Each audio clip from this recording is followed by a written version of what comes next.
You're standing in a narrow corridor just off a dance floor, somewhere in the late 1980s, in a city that won't matter as much as the feeling does. The walls sweat with condensation. The air is warm and damp and crowded with the smell of spilled beer, cheap cologne, and electrical smoke from overheated lights.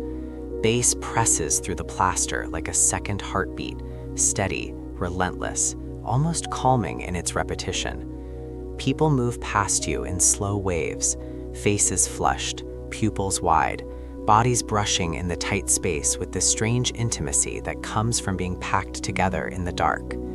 In this corridor, you can hear language changing. You can hear a chemical becoming a story. Someone leans in close, not romantic, not tender, just practical, so they can be heard over the thud of the music, and says a word like it's a secret with weight. Ecstasy, the love drug. Not love in the clean way the word gets used in daylight, love in the exhausted way, love as relief, love as temporary safety, love as a small warm room inside a cold world. But if you step back far enough, if you hold the moment still, you start to see what the nightclub can't show you. You start to see that ecstasy isn't just a pill passed hand to hand under colored lights. It's a molecule with a long and uneasy biography. It has a paper trail. It has an origin story written in laboratories and patents and forgotten notes. It has a middle chapter written in therapy rooms, quiet rooms with lamps turned low, where people try to use the drug not to escape themselves, but to finally face what they'd been running from. And it has a darker chapter too. Courtrooms, emergency bans, confiscations, headlines that moved faster than evidence, pills that weren't what they claimed to be, nights that ended in ambulances and hospital fluorescents, where the morning felt brutal and the body felt like a punishment. Tonight, we're going to take this slowly. This is History for Sleep, dark, detailed, and unhurried. If you're new here, you can subscribe for more long-form stories like this, and if you find the pacing helpful, you can leave a like. It tells the algorithm to share calm history with other restless minds. And if you want, leave a comment with the part of this story you've always wondered about: the lab, the clubs, the courtrooms, or the clinics. Here's what we're covering. We'll begin at the beginning, early 20th century chemistry, where MDMA first appears almost by accident. Then we'll move into the 1970s, when therapists quietly explore it as a tool. We'll step into 1985, when the law draws a hard line. We'll walk through the rise of rave culture and the moral panic that followed. And finally, we'll come to the present, where the love drug is being argued over again, this time in clinical language under medical lights. Get comfortable, let the room settle, and let's start where this story really begins, not in a nightclub, but on a laboratory bench, in a world that didn't yet know what it had made. Before we can talk about nightclubs, or glowing bracelets, or the strange warm faith people place in a small stamped tablet, you have to step back into a world that feels quieter on the surface and harsher underneath. You have to go back to early 20th century Europe, when chemistry was becoming an industry, medicine was becoming a profession with paperwork and patents, and the human body was still, in many practical ways, a problem people endured more than they understood. When people say ecstasy, they're usually pointing at a feeling, closeness, empathy, a sense that the walls between you and other people have softened. The molecule behind that name is MDMA, 3,4-methylene dioxymethamphetamine, commonly associated with those social effects and later marketed on the street as ecstasy. But the point in this part of the story is not the feeling, it's the fact that a feeling can have an address, a molecular shape, a chemical route that can be written down, filed away, and forgotten. Imagine an industrial city in Germany in the early 1910s, the kind of place built from brick and soot and repetition. The air tastes faintly of coal smoke, and in winter it hangs low and damp between buildings. You hear factory whistles, you smell machine oil. On the streets, men move with their shoulders hunched against the cold. Women carry baskets wrapped in cloth. Children run errands quickly because their fingers go numb if they linger. Inside cramped worker housing, heat comes from coal or wood stoves, and the walls hold on to moisture. Tobacco smoke clings to everything: curtains, hair, wool coats drying near the stove. Hygiene exists, but it's not modern hygiene. Bathing can be occasional, water can be cold, and illness is an ordinary visitor. a cough is never just a cough. An infection can still become a slow, ugly negotiation with death. This is the world that produces demand for drugs long before it produces the language to talk about drug culture. Because pain is everywhere, anxiety is everywhere, sleeplessness is everywhere, and medical options, real ones, are unevenly distributed. If you are wealthy, you might see a trained physician. If you are poor, you might see a pharmacist or a local healer, or you might simply wait and hope. In practice, class has always decided what kind of suffering gets treated quickly and what kind of suffering is expected to be endured. Now step inside a pharmaceutical laboratory of that era. It is not cinematic. It is not glamorous. It is glassware and handwritten labels and careful measurement. It is benches scrubbed clean and brown bottles holding powders that look identical until you learn their names. It is the faint, sharp bite of solvents in the air, an odor that catches in the back of your throat if you breathe too deeply. There are ledgers, there are formulas. There is the quiet pressure of producing something patentable, something that can be owned. Because by the early 1900s, chemistry isn't just curiosity anymore. Chemistry is commerce. A molecule is not only a discovery, it's also a potential product. And a product is protected by documents, patents, filings, claims, dates, signatures. This is what I mean by the paperwork life of a compound. Long before a drug has a reputation on the street, it can have a life in a filing cabinet. In 1912, at the German pharmaceutical company Merck, a chemist named Anton Kalisch first synthesized MDMA. If you've never heard his name, that is part of the point. History often begins with someone whose work is quiet enough to be erased by the noise that comes later. Kalisch is not remembered the way later figures are remembered. No posters, no mythic glow, no cultural legend. Just a man at a bench doing the work assigned to him, producing a compound that will not become famous for decades. And here is where the story immediately demands myth-busting. MDMA was not created as the love drug. It wasn't invented for parties. It wasn't synthesized with the intention of dissolving social fear or turning strangers into friends. In the early Merck context, it appears as part of a larger chemical process, an intermediate in synthesis work described in early patents, a stepping stone in a chain of reactions rather than a celebrated destination. That distinction matters because humans love origin stories that feel purposeful. We want to believe that things begin the way they end, that a molecule made famous for emotion must have been born in an emotional place. But most modern drugs begin the way most modern technologies begin, in pieces, in fragments, in practical experiments driven by industrial needs. The romance comes later, usually added by people who want to sell something. So picture it. The compound is made, recorded, filed. Perhaps it is given a number, a brief name in lab shorthand, a place in a notebook. It is not ecstasy. It is not even MDMA in the way you and I speak it now. It is chemistry, cold on paper, quiet in a bottle. Years pass. The bottle does not become a legend. It becomes inventory. And while the compound sits in obscurity, the world around it does not stay still. World War I arrives, and with it comes a new scale of injury. Not poetic injury, industrial injury. Shrapnel wounds, gas injuries, limbs torn, skin burned, infections that bloom in field dressings. Pain managed with what is available: morphine, alcohol, crude sedation, restraint. And then, after the war, comes a different kind of damage. Men who return with hands that shake, eyes that won't settle, tempers that ignite without warning, trauma without vocabulary, suffering that has no official diagnosis yet, only shame. This is one of the central tensions that will follow MDMA through its entire history. Societies tend to accept drugs that keep people productive, quiet, compliant, until the drugs slip out of the channels of official control. Then the same society that demanded chemical relief begins to panic about it. In the early 1900s, the pharmaceutical world is still building its authority. Physicians are becoming gatekeepers. Pharmacists are becoming regulators at the street level. Folk knowledge, plant remedies, home tinctures, informal treatments is being pushed aside, not always because it is wrong, but because it is unstandardized, and standardization is power. The medical establishment, backed by institutions, decides what is legitimate. And legitimacy is not only about safety, it is also about who gets to speak. This is why patents matter so much in our story.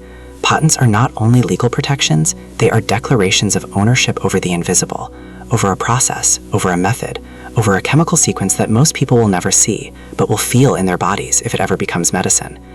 The European Drug Agency profile of MDMA notes that the original Merck patent work involved chemical steps beginning from softral and proceeding through intermediates, demonstrating how early MDMA appears. In the record as part of a synthetic route rather than a cultural phenomenon. That is the tone of the early evidence: controlled, technical, unromantic. It reads like an instruction manual for an industry because that is what it was. And now, step back out of the lab and return to daily life, because daily life is where drugs become meaningful. You are living in a small apartment with thin walls. The neighbor's argument comes through the plaster at night. In winter, the window frames sweat with condensation. Your work is physical, repetitive, and often dangerous. A slip of machinery can take a finger. A bad fall can put you out of work entirely. There is no guarantee of social safety nets as we would understand them now. A family can be stable one month and hungry the next, depending on illness and wages and luck.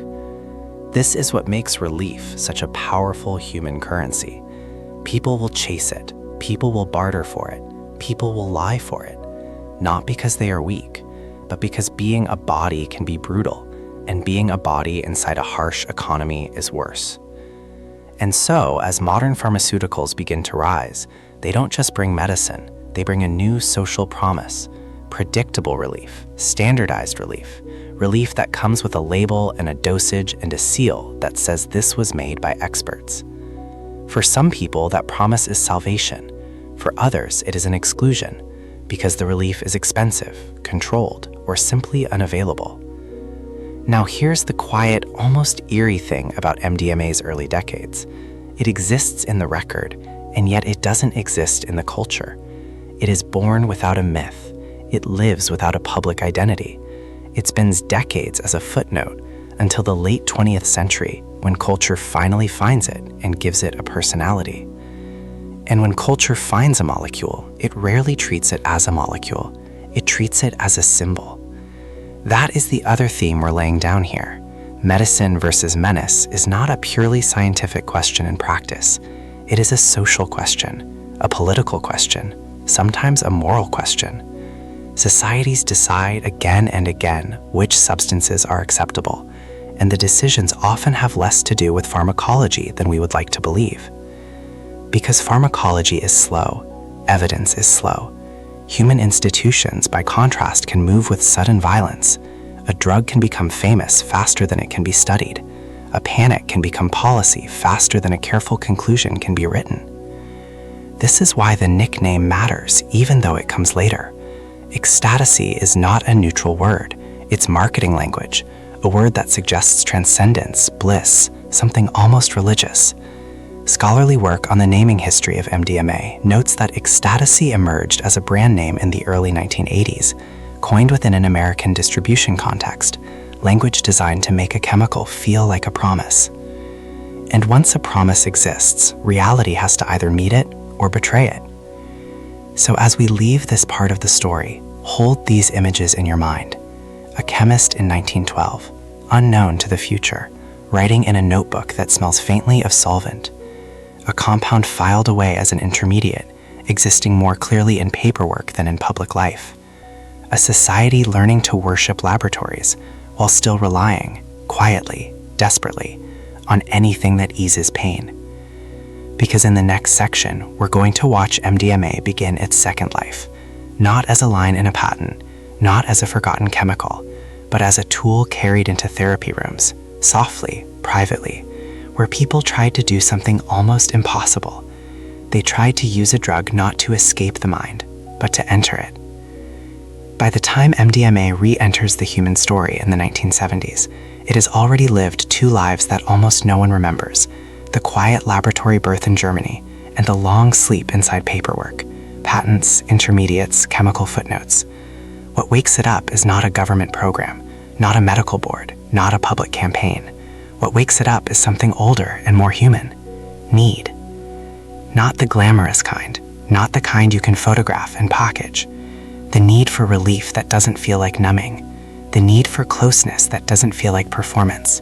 The need to speak about pain without being swallowed by it. And this is where we meet Alexander Shulgin, a chemist whose name becomes tangled, fairly or unfairly, with the modern mythology of MDMA. He is often described as someone who rediscovered the compound and introduced it into a new world of researchers and therapists. That much is broadly supported in the historical record, including academic reconstructions of MDMA's modern reemergence. Picture the setting around him, Northern California in the 1970s.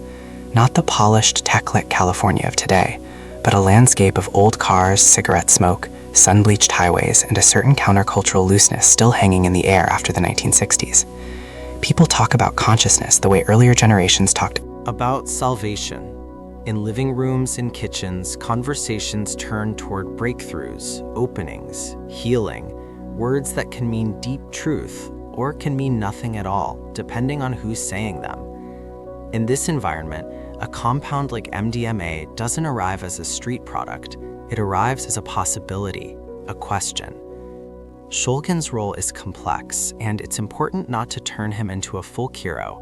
He was a chemist, curious, methodical, and operating in a period when lines between sanctioned research and personal experimentation were, in some circles, treated with a dangerous casualness. Academic accounts note that Shulgin conducted self-trials with MDMA in September 1976, with his notes and timeline referenced in later historical reconstructions. Another scholarly review discussing early therapeutic use also places MDMA's entry into therapy networks in the mid to late 1970s through Shulgin's introductions. And then this is the crucial bridge. MDMA moves from chemistry into therapy. Not mainstream therapy, not hospital therapy, not something with a waiting room full of clipboards and insurance forms. This is therapy that exists in a quieter ecosystem. Private practitioners, trusted referrals, professional circles that share information by word of mouth. Some of it is careful, some of it is naive, some of it, in retrospect, is both at once. One of the names that appears again and again in accounts of early MDMA psychotherapy is Leo Zeff, a psychotherapist described as pioneering underground psychedelic-assisted therapy and later becoming associated with early MDMA work. A detailed historical review of MDMA's early psychotherapy use describes Zeff being introduced to MDMA by Shulgin and then spreading its use as an adjunct to psychotherapy in the late 1970s and early 1980s. A separate academic paper dedicated to this period, The Early Use of MDMA, Ecstasy, in Psychotherapy, 1977-1985, also documents the contours of this underground therapeutic network. Now, slow down and step into one of those therapy rooms, the kind that doesn't look dramatic from the outside. It's a modest office in a converted house, a quiet street. The afternoon light is thin, slipping through blinds and laying pale stripes across a carpet that has been vacuumed too many times. There's a bookshelf, paperbacks on trauma, family systems, maybe a few thick academic texts no one ever reads cover to cover. There's a box of tissues on a low table. There's a tape recorder, real tape, not digital, because therapists in that era often recorded sessions for their own supervision or study, and because they believed they were doing something that mattered. The air smells faintly of herbal tea and old paper, not incense, not ritual, just ordinary life, trying to hold something difficult. And then a client arrives. Here is where I want to do something carefully. I'm going to describe a composite case study beat, fictionalized, built from recurring themes reported in historical accounts of MDMA's early therapeutic use. It is not one real person, not one identifiable patient, not a reenactment of a specific confidential record. It is a way of showing what this work felt like from the inside, without pretending we can peer into a private room with perfect historical certainty. So, imagine a woman in her 30s or 40s. She is tidy in the way people become tidy when they fear falling apart. Her hands stay in her lap. Her voice is controlled. She tells you the facts of her life the way you might list items from a shopping receipt, because facts are safer than feelings. She can say, "My childhood was difficult." She cannot say, "I am still living inside it." The therapist watches this carefully, not as a savior, not as a magician, as a person who has seen what trauma does to language, how it turns memory into something jagged and unspeakable, how it makes the body flinch even when the mind insists, "I'm fine." In early MDMA therapy culture, practitioners sometimes referred to MDMA by names like Adam or empathy, reflecting the belief, right or wrong, that it could reduce fear and defensiveness and help people speak more honestly with themselves and with a therapist. In the composite session, the client takes the substance under the therapist's supervision. We do not describe amounts, we do not describe procedures as instructions, because history is not a how-to, but we do describe what the room becomes. The client's shoulders drop, not in euphoria, in release, as if some muscle that has been clenched for 10 years finally received permission to stop working. She begins to talk, and what changes is not that she suddenly becomes happy. What changes is that fear loosens its grip on the story. She says something like, "It wasn't my fault," and then she stops, because those words are heavier than they look. She doesn't sob theatrically. She simply breathes differently. She can stay in the memory without becoming it. She can look at something unbearable and remain present. A therapist, in private notes, might describe this not as a miracle, but as a window. A temporary condition in which the nervous system stops screaming long enough for the mind to do work it could not do otherwise. This is the hope. This is why MDMA spreads through those circles, not because it is a party trick, because it appears, at least to some practitioners, to make certain kinds of psychological work possible. But this is also where the story starts to darken. Because the same thing that makes MDMA appealing in therapy, its ability to shift social feeling, to alter fear, to intensify closeness, also makes it incredibly vulnerable to misunderstanding, misuse, and marketing. And marketing is patient. Marketing waits for a molecule to develop a reputation, then marketing gives the reputation a name. By the early 1980s, MDMA begins moving beyond discrete professional circles. It slips into nightlife networks. It moves through parties and clubs, passed as a new kind of experience, something different from alcohol, different from cocaine, different from the psychedelics that had already gained a chaotic cultural profile. In accounts of MDMA's naming history, the now universal street brand Ecstasy is described as being coined in 1981 as a marketing term inside distribution networks, language designed to make a chemical feel irresistible. Wikipedia also notes that ecstasy was coined as a slang term for MDMA to increase marketability. And that word, ecstasy, is a promise. It suggests bliss, clean pleasure, transcendence without consequence. It suggests a kind of guaranteed emotional success. But no chemical can guarantee what a human being will do with their own mind. This is where we begin the myth-busting, gently, without cruelty. Myth, it's pure love. Reality, it's a drug effect that can feel like love, but can also feel like panic, confusion, dread, or emotional flooding, depending on the person and the context. Myth, it's guaranteed safe if you're careful. Reality, even in the scientific and medical literature, MDMA is associated with risks that become more likely in certain environments: overheated spaces, prolonged exertion, and confusion about hydration. Myth, it's a truth serum. Reality, people can feel unusually open, but that is not the same thing as truth, and not the same thing as accurate memory. Myth, it's a shortcut to healing. Reality, even in modern clinical frameworks, MDMA is discussed as something that may assist therapy, not replace it, and the assistance comes with ethical and medical complexity.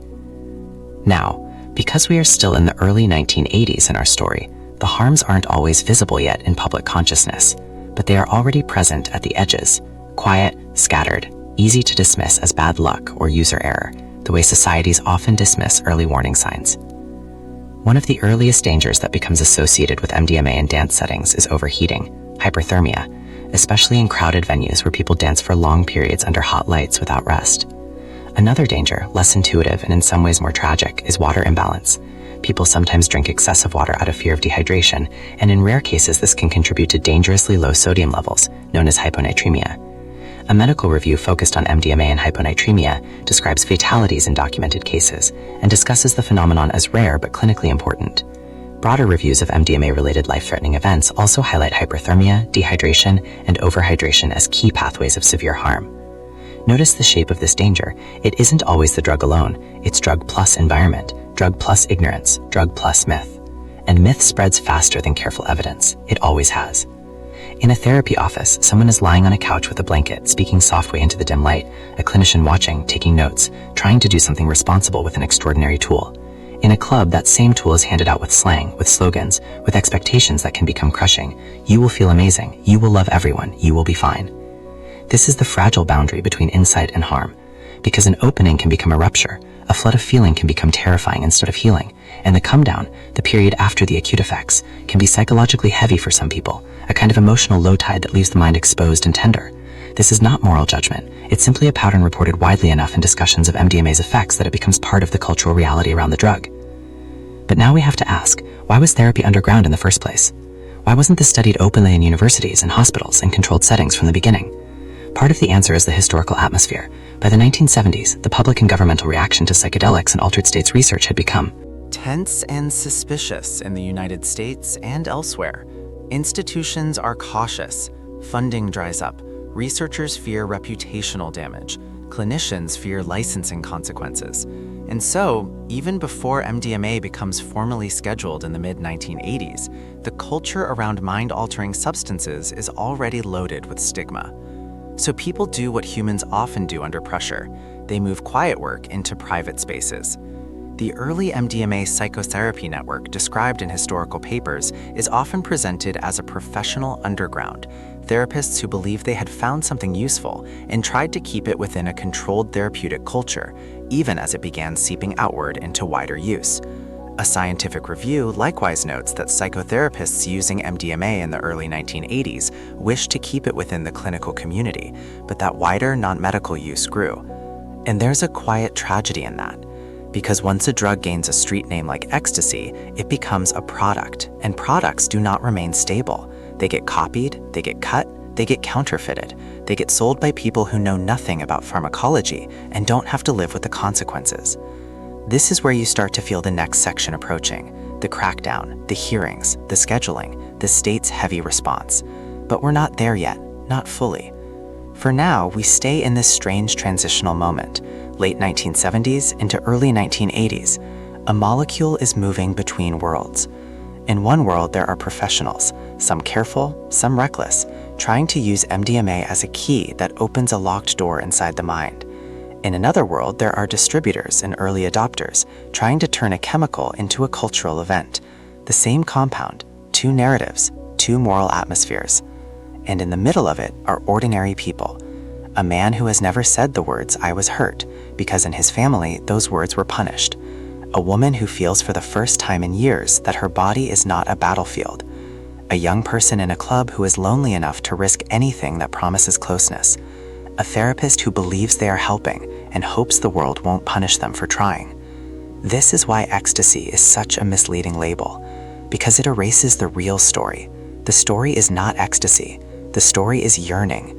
Yearning strong enough to build a market, to build an underground, to build a mythology, and eventually to trigger a very modern kind of fear. So let's end this part with a final calm clarity. MDMA did not begin as a love drug. It began as chemistry, filed away and forgotten. Its modern reemergence in the 1970s is tied to individuals like Shulgin and to underground therapeutic networks documented in historical and scientific reviews. And the word ecstasy, the word that will soon dominate headlines, was a marketing choice, a name designed to sell a promise that the human nervous system cannot always keep. In the next part, that promise collides with the machinery of law and public panic. Not because societies suddenly discovered danger. Danger was always there, quietly at the edges, but because societies tend to tolerate private complexity only until it becomes public.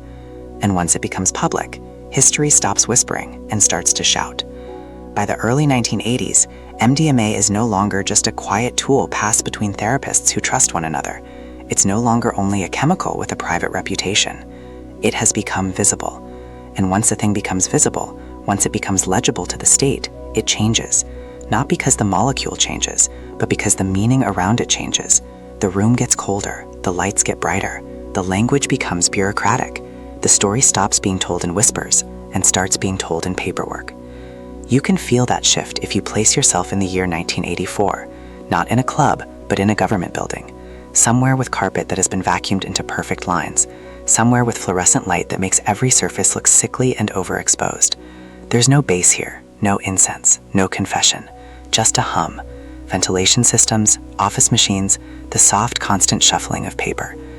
On July 27, 1984, the DEA announced via the Federal Register that it intended to place MDMA into Schedule 1, the most restrictive category under U.S. drug law, defined as having high potential for abuse and no accepted medical use.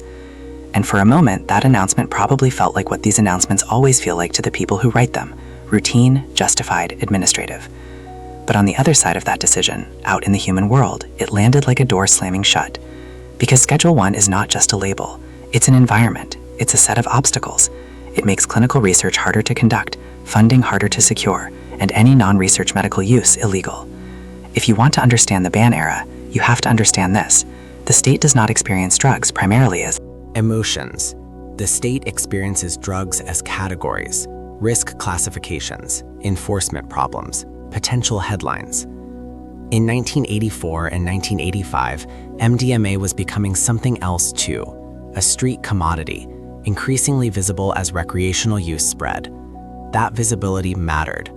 According to the MAPS archive summary of the scheduling hearings, the DEA argued that non-medical use as a street drug was enough to prove high potential for abuse, and that similarity to already scheduled substances like MDA and amphetamine suggested danger.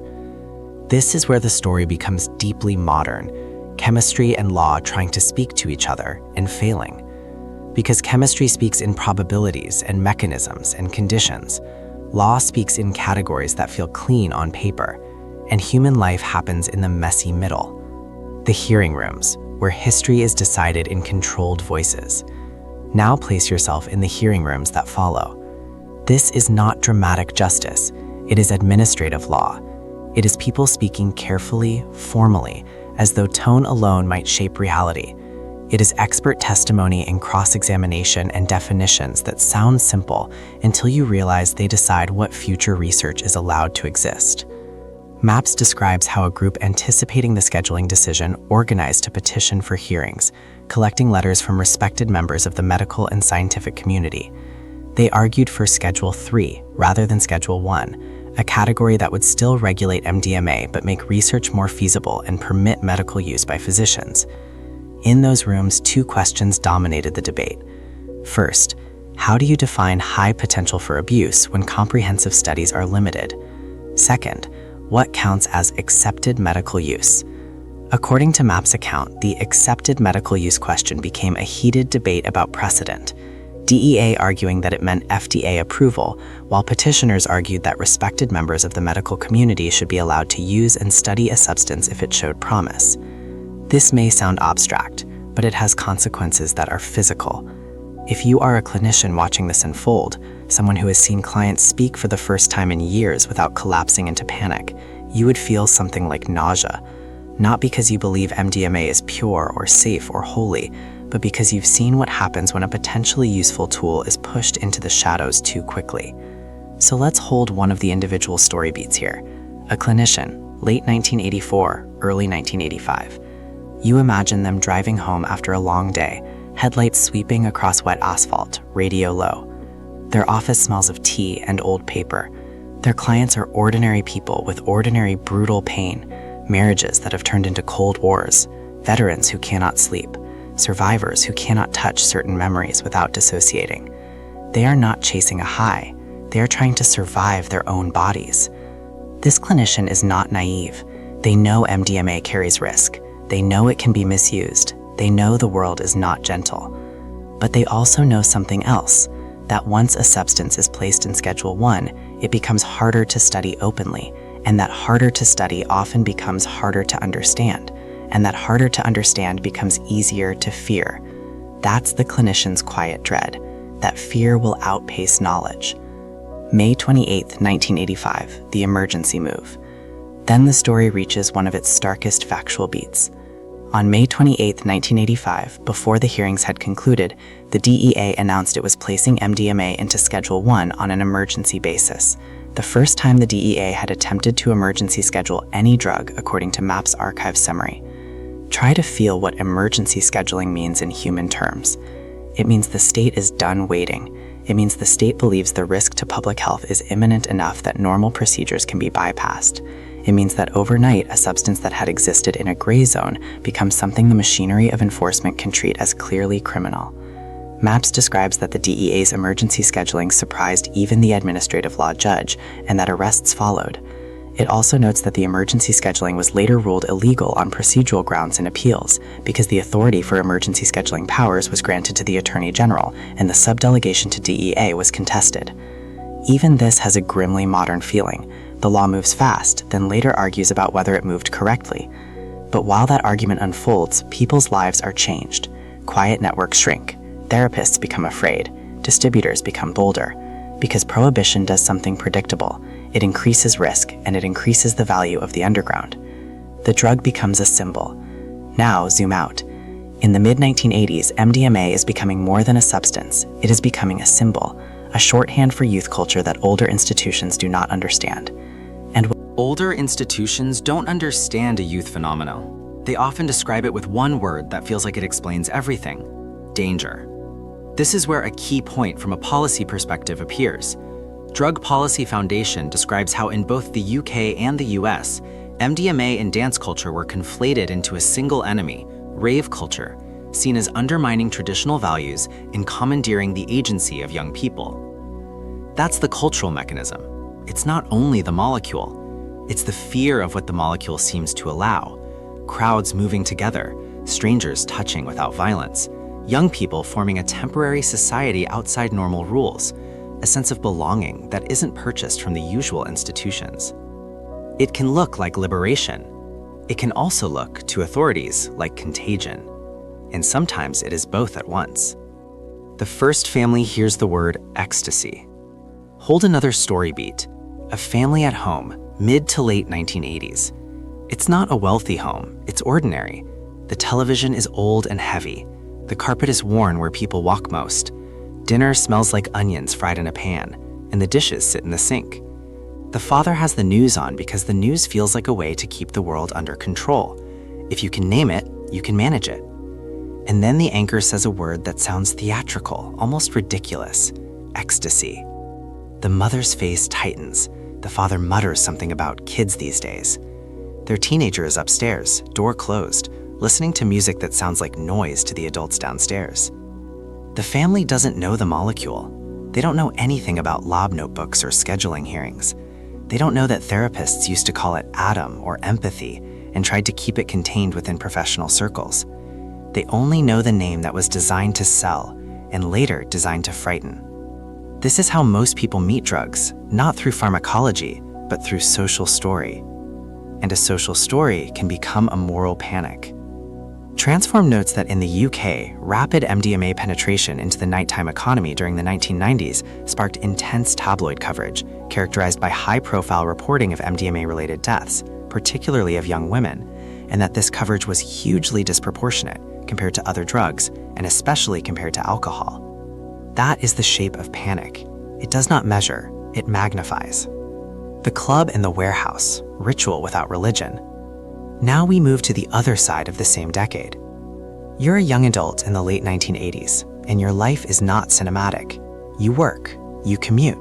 You're lonely in the way modern people can be lonely, surrounded by bodies, starving for real connection. You hear about a night. Someone tells you it's not like the old clubs, it's something else. A warehouse, a converted space. A party that doesn't feel like velvet ropes and status, more like a temporary city. You go because you're curious, but also because you want a place where your nervous system can stop bracing for disappointment. You arrive, and there's damp concrete underfoot. The walls are bare, sweating. The air is thick with heat and breath. Cheap water bottles pile up in bins. The music is repetitive, physical, kick drum like a metronome in your ribs. Not a song exactly, a steady mechanical insistence, a rhythm that lets you stop thinking in sentences. The lighting is harsh and minimal, sometimes strobes, sometimes colored bulbs. It doesn't make people pretty, it makes people look like moving shapes, human outlines in motion. This is where the love drug myth becomes tempting, because people do sometimes behave, under MDMA, as though their defensive armor has softened. They smile at strangers. They speak in unguarded sentences. They touch shoulders without violence. But this is where the dark realities begin to accumulate too. Crowded space plus prolonged dancing plus heat is not a moral failing, it is a physiological risk. The body overheats, the heart strains. People make decisions in altered states, and decision-making is not always wise in a place that feels safe. And there's another darkness that grows quietly in the background: adulteration. The EUDA profile makes a crucial point. While MDMA is commonly known as ecstasy, the term ecstasy has been generalized to cover a wide range of other substances, various chemical relatives, and sometimes things that are not close relatives at all. That means something simple and brutal in practice. When someone says ecstasy, they are not always describing the same substance. In other words, the name becomes bigger than the molecule. And that is exactly what prohibition and mass demand tend to produce. Standardization collapses. Branding replaces truth. You cannot tell what you are dealing with by the promise printed on the surface. This is one reason the cultural explosion becomes so dangerous. It isn't only more use. It's use in an environment that is physically punishing, with products that are inconsistent. The headlines and the policing. Who is punished? Who profits? Now we move outward again to the social structure layer. Raves and clubs do not exist in a vacuum. They exist in economies. If there is demand, there will be supply. There will be people who profit.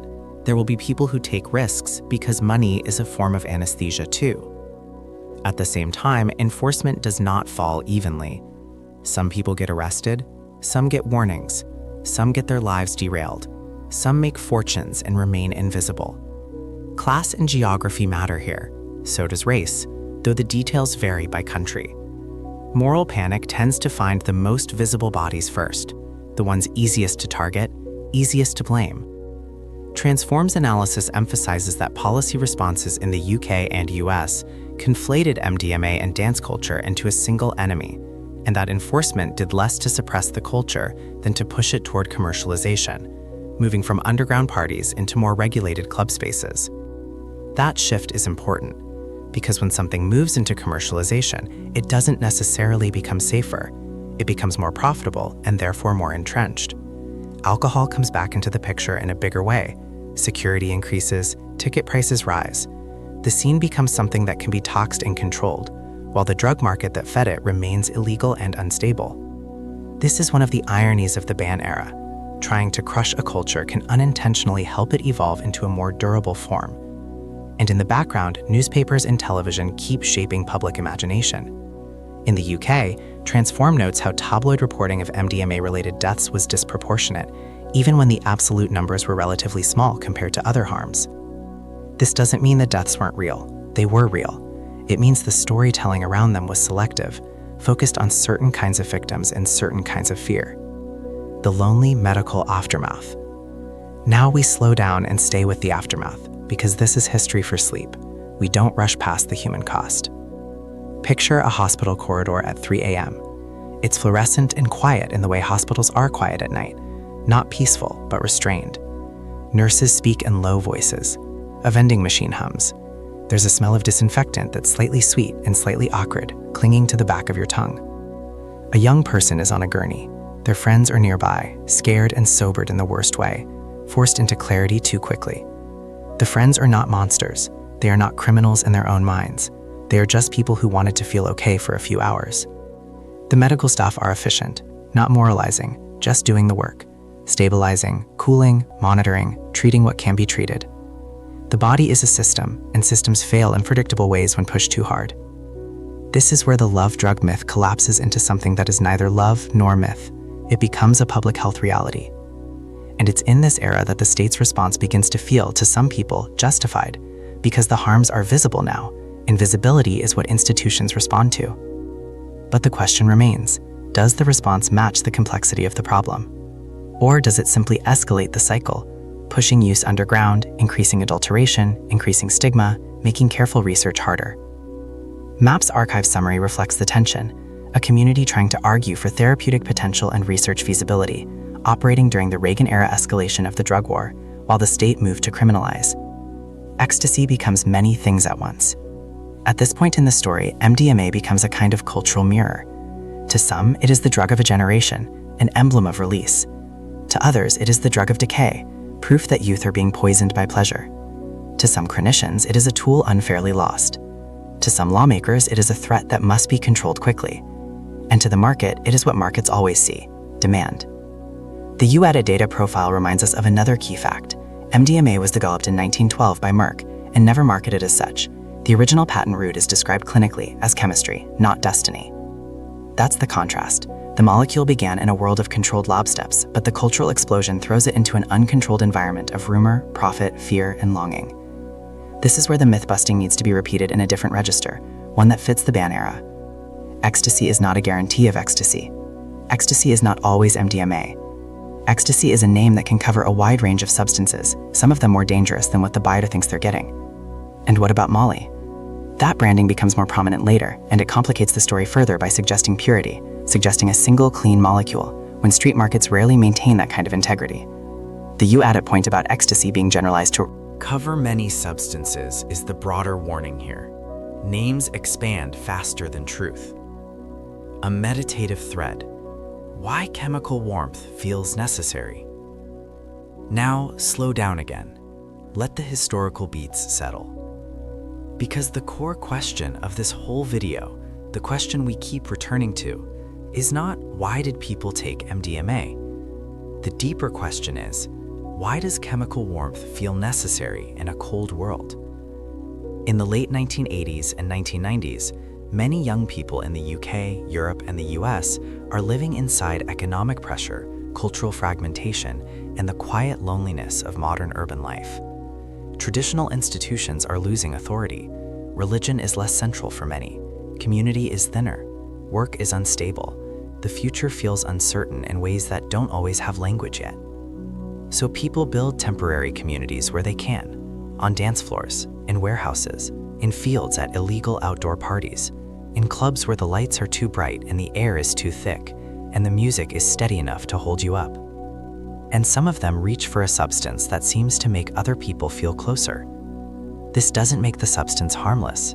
It makes the desire understandable. And the state's response, why does it respond the way it does? Because the state is built to manage populations. It prefers predictability. It prefers behaviors that can be regulated and taxed and understood. A youth culture organized around an illegal market is the opposite of predictable. It is an uncontrolled system inside the controlled system. Transforms analysis describes this as a conflation, MDMA and dance culture fused into one enemy, and notes that crackdowns accelerated commercialization rather than erasing the culture. So you can watch, in slow motion, two forces interacting. A human force, longing, pain, the search for belonging. An institutional force, control, fear, the need to maintain order. Neither force is purely evil. Neither force is purely good. But when they collide, people get hurt. The outcome of the hearings, the door closes, and the shadows deepen. MAPS archive account continues beyond the emergency scheduling into the later consequences. The administrative law judge Francis Young ultimately recommended Schedule 3 in 1986, but the DEA administrator overruled that recommendation and placed MDMA in Schedule 1, arguing that lack of FDA approval meant no accepted medical use. Then there were appeals. The definition of accepted medical use was argued again. The standard shifted. MDMA remained in Schedule 1. This matters for the cultural explosion because it sends a clear message. There will be no legal middle ground. And when there is no legal middle ground, a substance doesn't disappear. It changes its habitat. It becomes harder to study, harder to standardize, easier to mythologize, easier to counterfeit, easier to use without support. That's the ban era in one sentence. The world gets louder, and the truth gets harder to hear. Contrast with modern life, the price of improvisation. Now, briefly, we let ourselves see the contrast. Today, many festival environments, at least in some countries, have more visible medical infrastructure, more public knowledge. Sometimes harm reduction messaging exists at the edges of the mainstream. But in the early rave era, much of it was improvisation. People learned by rumor, by mistake, by watching someone collapse and realizing that fun can turn into emergency in seconds. The knowledge was not passed down through official channels. It was passed down through grief. And the tabloid machinery transformed that grief into narrative, sometimes useful warning, sometimes exaggerated panic. Transforms analysis of disproportionate reporting captures that dynamic, a new drug in a new culture becoming a perfect target for sensational coverage. MDMA has become a mass phenomenon. Ecstasy has become a household word. The hearings have happened. The door to legitimate use has largely closed under Schedule 1. And out in the world, under streetlights and inside warehouses and in crowded clubs, the cultural machine keeps moving. People keep seeking closeness. The market keeps supplying something under a name that no longer guarantees what it once described. The love drug, the menace drug, the youth drug, the lost medicine. One molecule, wearing too many masks. And in the next part, we'll step into the modern era, where the story shifts again, where MDMA is dragged, slowly, back toward the bright clinical light of trials and protocols, and where the question becomes not only can it help, but can we hold complexity without turning it into either a miracle or a monster? You leave the warehouse and the courtroom behind, and you walk into a room that feels almost painfully ordinary. It's a modern therapy office, neutral paint, a soft lamp with a warm shade, a couch that looks like it was chosen for comfort rather than beauty, a box of tissues on a low table, a water glass that sweats slowly in its coaster ring. Outside the window, traffic makes a distant, constant hush. Rubber on asphalt. A city continuing to be a city, indifferent to whatever happens inside this room. And in this room, the story of Ecstasy tries to change its name again. Not through marketing this time, at least not in the street sense, through regulation, through clinical trials, through the slow machinery of modern medicine attempting to do something it is not always good at, hold complexity without turning it into a slogan. This is the renaissance people talk about, the return of psychedelic and entactogen research after decades of stigma and legal restriction. It didn't happen because the world suddenly became braver. It happened because pain became harder to ignore, and because existing treatments left too many people behind. PTSD is one of those conditions that lives in the gap between what looks fine from the outside and what feels unbearable from the inside. It isn't simply fear. It's a nervous system that keeps reliving danger even when the danger is long gone. It's sleep that never fully rests. It's a startle response that never stands down. It's the body refusing to believe the mind's reassurances. And so, inevitably, MDMA returns, not as a pill passed in darkness, but as a proposed medication administered under supervision, paired with a structured psychological intervention, and measured with clinical scales and endpoint assessments.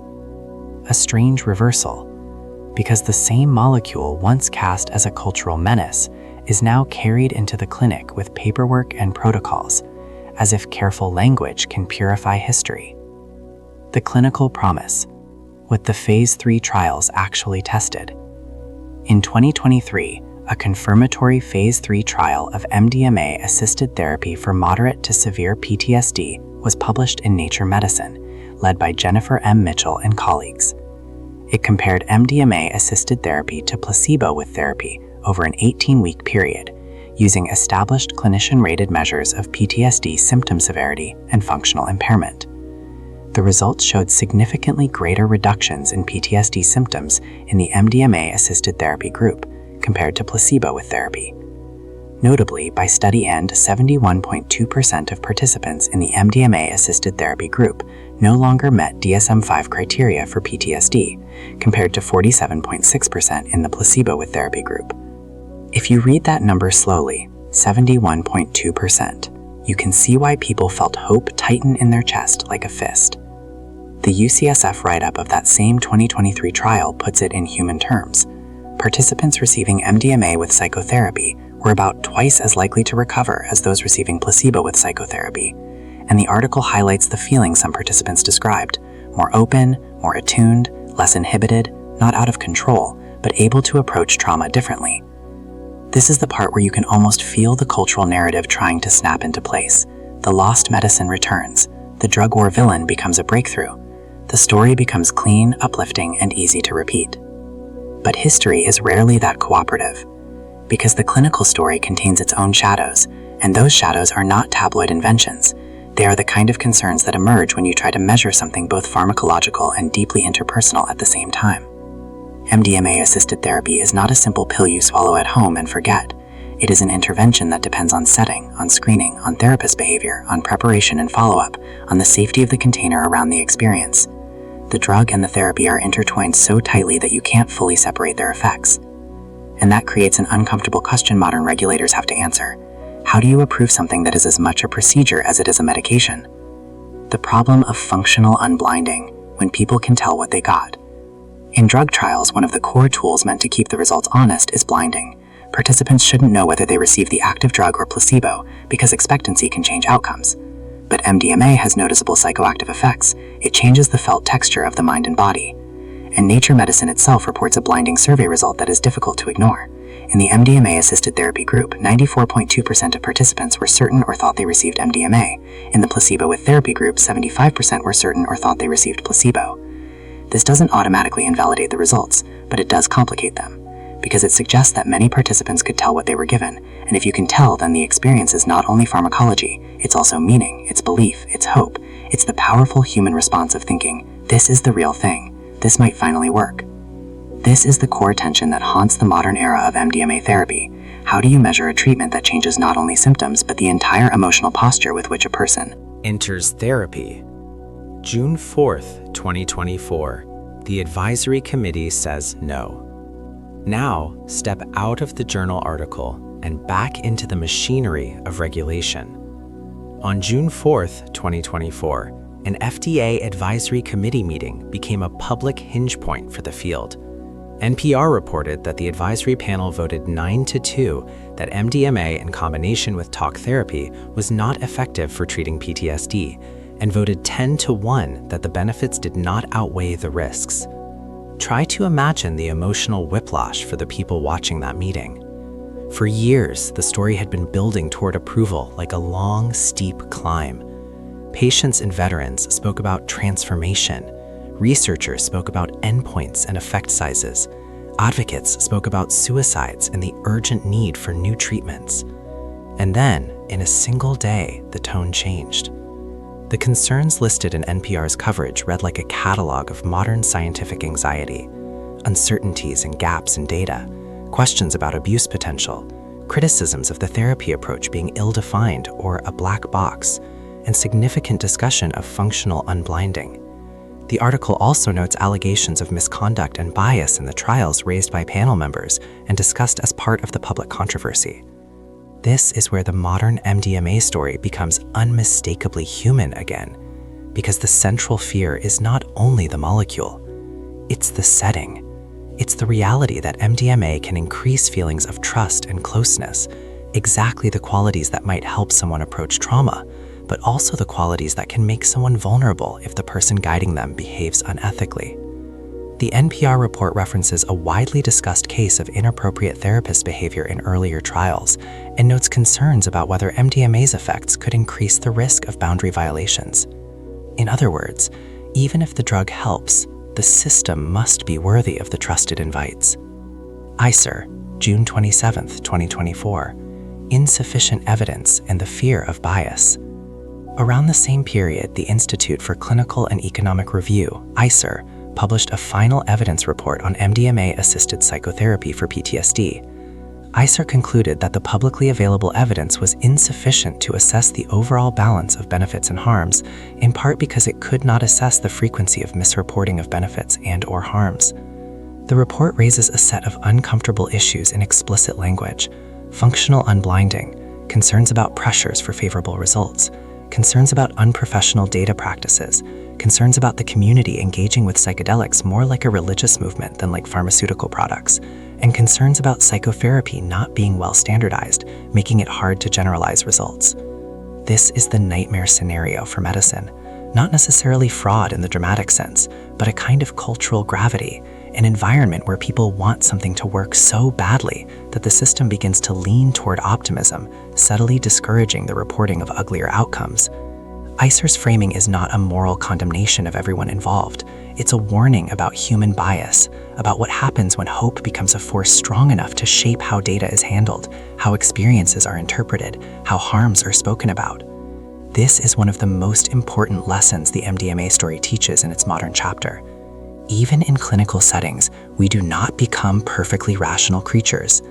We are still the same species that called mandrake divine and demonic, the same species that made opium a medicine and an epidemic, the same species that swings between panic and worship depending on the decade. August 9th, 2024, the FDA declines approval, for now.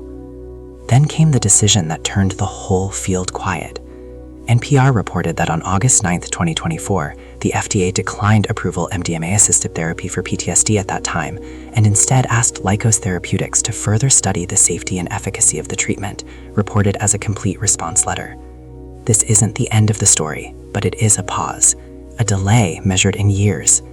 The NPR piece notes that the FDA echoed issues raised by the advisory committee, and that the company described the request for another phase 3 trial as deeply disappointing and time-consuming. The article also includes the FDA statement that there were significant limitations in the application, preventing the agency from concluding the drug was safe and effective for the proposed use, while also saying the FDA would continue to encourage research and innovation for psychedelic treatments. This is the modern contradiction, stated plainly.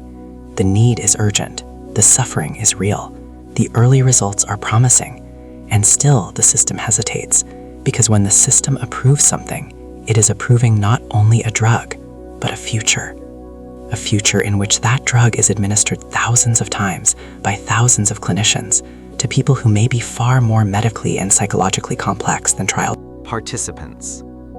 A future in which training standards and oversight become the thin line between healing and harm. The final myth-busting: love drug versus complicated tool. Now we return, one last time, to the nickname that started all of this, the love drug. It's an easy phrase. It fits on a headline. It spreads quickly. It tells the listener what to expect. But it has never been accurate. Because love is not a pharmacological endpoint. Love is not a molecule. Love is not serotonin release or increased openness or a softened fear response. MDMA may produce experiences that feel like closeness. It may, in controlled settings, help some people engage with therapy in ways that were previously unreachable. The Phase 3 trial reports significant symptom reductions and functional improvements compared with placebo with therapy. And yet, the same modern record also contains warnings: functional unblinding, the difficulty of measuring therapy plus drug as a combined intervention, concerns about adverse event reporting and bias, and the ethical vulnerability created by heightened trust. So the honest description is simpler and darker. MDMA is not a love drug. It is a complicated tool. And like all tools that touch the mind, it magnifies the moral quality of the hands that hold it. What societies fear, and why the fear keeps repeating. So what does society fear in this story? On the surface, it fears chemicals. It fears addiction. It fears overdose. It fears young people in crowds. But beneath that, there is a subtler fear: uncontrolled intimacy.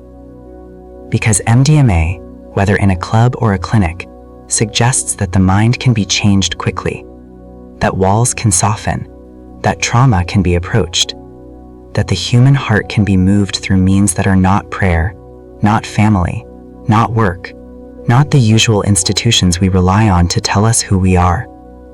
And that terrifies systems built on predictability. The state fears chaos, medicine fears scandal, families fear losing control over the story of their children, institutions fear anything that reveals how widespread pain really is, because widespread pain implies widespread responsibility. This is why the story keeps looping through the same pattern: discovery, promise, myth, panic, prohibition, underground survival, return. Closing. Back to the corridor, back to silence. Now gently we return to where we began. That narrow corridor off a dance floor, the damp walls, the bass pressing through plaster like a second heart, the word whispered close to your ear: ecstasy. In that moment, nobody is thinking about federal advisory committee votes. Nobody is thinking about effect sizes or placebo arms or functional unblinding. Nobody is thinking about ICER evidence categories or complete response letters. They are thinking about one thing: feeling okay inside their own skin. And maybe that's the most honest way to understand the entire history, not as a morality play about drugs, but as a story about the human body's relentless search for relief, for connection, for a few hours of warmth in a world that can feel cold by default. If you stayed with me through this, thank you, genuinely. If you want more long, quiet histories like this, you can subscribe. And if you found the pacing helpful, leaving a like helps other people find this kind of slow storytelling. And if you want to leave a comment, tell me what you'd like to hear next. A molecule with a history? A medicine that became a menace? A taboo that returned wearing a white coat? For now, let the room settle around you. You don't have to hold all of history at once. You can set it down and sleep.